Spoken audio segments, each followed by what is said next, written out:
Have you ever noticed how in Hollywood movies all the villains are played by Brits? It's quite hard to tempt me to do commercials because I'm, always busy preparing my next film. But this just struck me as, a really great story and very funny, and like all good ideas, it hit at a truth. And I found myself sort of wondering, why is this cliche true? Why do Brits make such good villains? To get that cast, Mark Strong, Ben Kingsley, Tom Hiddleston, who are all famous for playing iconic bad guys, to get them to reference some of their own performances and their own attitudes to villainy, I thought was great fun. A villain is in control. A villain is a mask of elegance and style, behind which is a whirring and brilliant intelligence. But the trick is to make it all look easy. I think the best bad guys are very charming and very witty, and their villainy, as it were, comes at the twist of a wrist or the flick of a finger. We never break a sweat, we don't get our hands dirty, and the devil plays all the best tunes, particularly in a British accent. We're exotic and unusual. That fits the role of the bad guy very well. Also, I think we're unafraid of playing villains. I think we didn't grow up in a culture which reveres the hero necessarily. We have Richard III, we have Macbeth, who murders a king. The reason why I think villains are kind of important is a hero is only as good as its villain. You can't be a hero without a villain.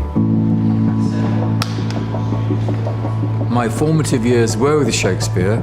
His villains are extraordinary, they're brilliant. They're so richly layered that a British actor finds it almost impossible to create a two-dimensional villain if he's explored our wonderful Shakespearean heritage. It's actually one of the great pleasures as a director who brought up in London to be able to use your own city. And actually it was quite fun to shoot in all these iconic locations. Pretty much all the action you see is done for real. The helicopter chasing the car is done for real, which kind of in a way gives you more latitude maybe to play on the humour at the same time. Mark Strong turned out to be incredibly impressive in doing his own driving with the Russian arm. He was true to his villainous character, and that he was completely calm about doing, manoeuvres.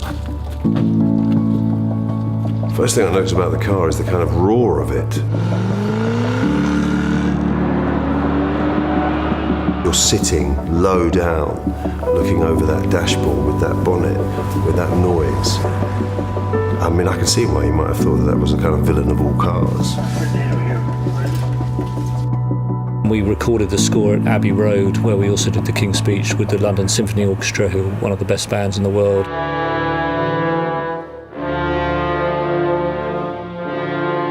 Alexandra Desplat did an amazing job creating a score that both referenced the tradition of sort of action movie scores, but also, of course, being Alexandra, come up with a really memorable melody.